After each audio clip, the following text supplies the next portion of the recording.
Right, let's flip over. And obviously, at the moment, in the same way as BDS last split was leading the league, but everyone was like, G2 will catch up. Now it's Fnatic, obviously. And because Fnatic has scored the win over G2, all the hopium is on display. The problem is this, Jensen.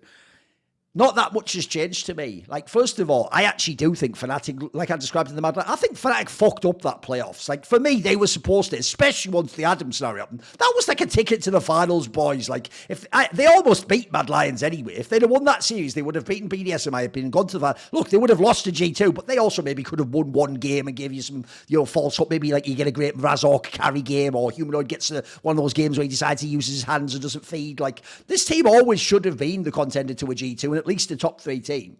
So at the same time, to me, it's just like a slight glow up at the moment. Like, I actually think when they had it together, they were playing quite well last split. But the difference is they just have like way more of the glow up games all the time now. Like, I actually do think one guy I'll give credit to this split is I did think last split it was massively on Razork, and then it was like how many games are either, it was almost like you flip the coin, either Humanoid or Oscaridin is going to be good this game. Flip the coin, right? Is that enough? If it was enough, you'd win the game. If it wasn't, you'd be whatever. But I did think actually the Noah was a bit chilling last split. It didn't seem like he was that good. He seems like he's had some better games already. The thing I have with this team is I feel like so much of how people are analysing this team is skewed by the fact that we're all desperate to believe someone has to at least be able to beat G2. You don't have to actually do it, but we have to believe it's plausible. Like, the difference is no one really thought when Mad Lions made that final they were going to win. No one did. Even after the first game you didn't. You still thought G2 will come back. And spoiler, when Caps popped off, you were like, oh, that's exactly what I expected, actually. Same thing, by the way, if BDS made it there. You might hope for it. You might believe it's possible to coach it, but you'd have to see it done. The difference is when people see Fnatic win, you see players like Razork and Humanoid, like, they are mega. They can be really good. So I want to know this. How much, before we get into specifically how good Fnatic is, how much hope do you actually have for them? Can they actually be an LEC champion? Can they test G2 properly in the BOX? So Fnatic is going to be a very tough team for me to assess, because if I go through my checklist of what I think makes a team great, right? Fnatic is going to be missing a lot of those checkboxes, Yes. but that's not fair for me to judge Fnatic on, because they do not operate on the same philosophy, right? So if we were to take a look, so to bring things back to football once again, all the modern teams today, they all play this very high press style, right? But then there's still some teams out there that find lots of success, like Atletico Madrid or Real Madrid. They still play the defensive solidness style rather than trying to play for this high press.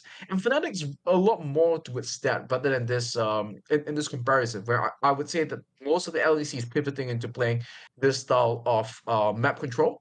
Fnatic is not exactly fully playing into that, and it's very telling from their protocols and how they always try to play towards 3 lanes as much as possible.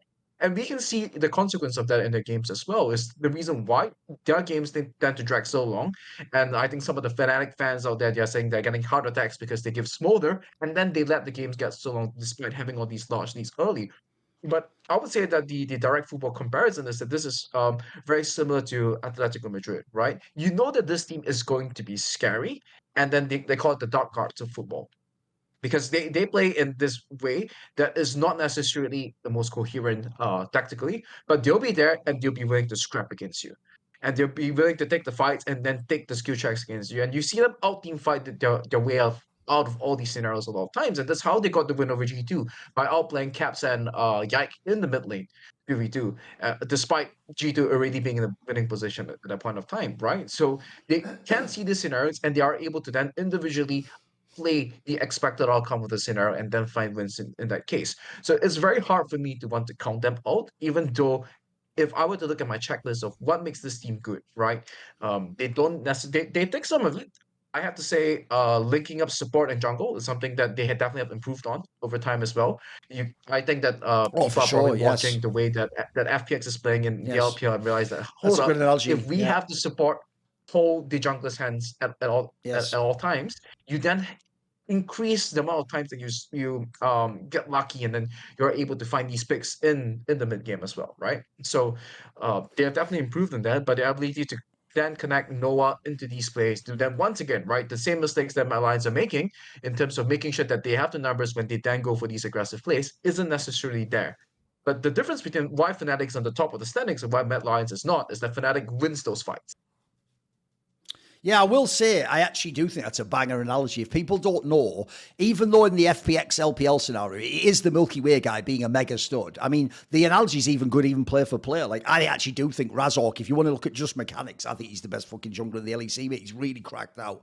But you clearly need in his team, because they don't have everything else, and they're not a perfect team, you need to play around the jungler. And if you play around Razork, much as they've used life in FPX and sort of found, funnily enough, actually like a second life in his career, sort of, because everyone had dismissed him. But when he plays with the Milky Way, the jungler, suddenly he actually looks good, and he's doing plays that make sense. He's not just hinting. So I would agree. The Jun guy, I actually thought was a bit whatever last split. In fact, my main complaint was like, why import players like this guy? And we just got a ERL support set as good as, or Trimby, etc. But I will say, this split, they definitely have connected way more now. Like, those two do play together. It almost looks like, I would even suggest, by the way, cynically, that someone probably, like the coaching staff probably have just told them, look at how these two players play together. Like you say, just follow him around when he makes the players, and then the players he's making will just be even better. Because I do think this is absolutely the Razork team. Like, he is the true star. Even though everyone's going to say humanoid, this is the true star player for me. What makes Fnatic scary is, like I say, flip a coin, either Oscarina or humanoid will have a good game. Razork's going to have a good game most of the time. And then if Noah joins in as well, and at this point Jun's connected to Raz, you actually have a team at that point in time. That's why they can, when they hit their peak, like this, the obvious best thing about this team is the peak is what you're looking for. When they're on their game, they can be awesome at this. Their problem is, can they do it game to game to game? Last split, the answer was no. Thus far, it's happened. So the one last thing I would ask is this about Fnatic, which is, do you actually think this is a team who has anywhere further to go, though? Because that's the other thing. Remember, they only made one roster move, and now they've only made like a little bit. Are they plateauing, do you think, as a team? Do they have like, because I know what you mean, like the player strength means they're still exciting and they have like a puncher's chance, as it were. But I do feel like I still don't, I'm not that I'm convinced in them as like a macro team, as like a team that understand what to do in all scenarios. Where are you at in that sense? Have they plateaued as a team? So from my past experiences working with their coach Nightshare, I do think that this is where they plateau as a team tactically, right? And from there, this is where they can continue to develop further. I'm not saying that Nightshare is a bad coach tactically, right? But from what I understood of him, this was the same issues that we were running into when we were working together, in terms of how we were putting forward the games towards the players, that we were running into these issues, and this is where we kind of got stuck, right? And then when he went on to the coach in his later gigs with Immortals, I would say that there's similar trends and patterns as well, Right. where these problems were never fully resolved, right? Is this a bug or is this a feature? I'm not too sure. Or is this something that a team can then get together? And I would say that within the years, there's definitely capacity for change as well, right? Yes. So is this something that they can then get together and say, okay, this is what's limiting us, and then this is what can then allow us to then further improve? Or is this something where they just find that they're getting the wrong reads from it, and because they're winning these fights anyways, they actually think that this is the correct place to do, and then they maintain these set of I wouldn't say flawed, but imperfect protocols, Yes. that when they then go and play against the Asian teams, they get mad exposed for it.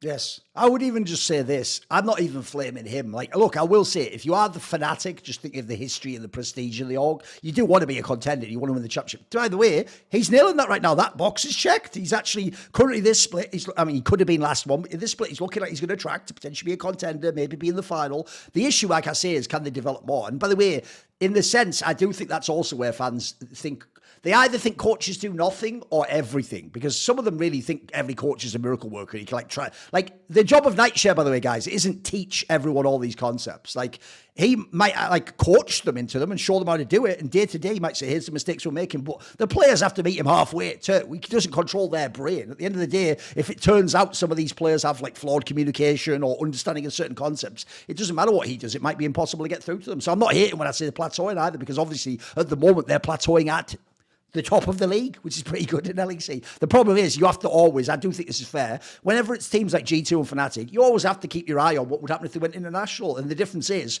whereas on the G2 side, maybe in a minute we'll talk about it, it's actually quite spicy at the moment because a lot of the leagues are pretty top heavy. The problem is, if you're a Fnatic, I don't really buy that you will do much internationally. I actually think, unfortunately, you're going to have what I think is the classic mirage of strength, which goes like this, Jensen. If you're the second best team domestically, can sometimes even happen within a country, you might think you're really good because the best team goes international and is good, and you can beat or almost beat them. And you're using like what I call like MMA math back in the day of like, well, if he beat him and you lost to him, then he would beat you. And it's like, no, because we haven't fought. Like, those are two different people. It's called transitive property. It doesn't work that way. So in the same sense, I do think the problem I have is this.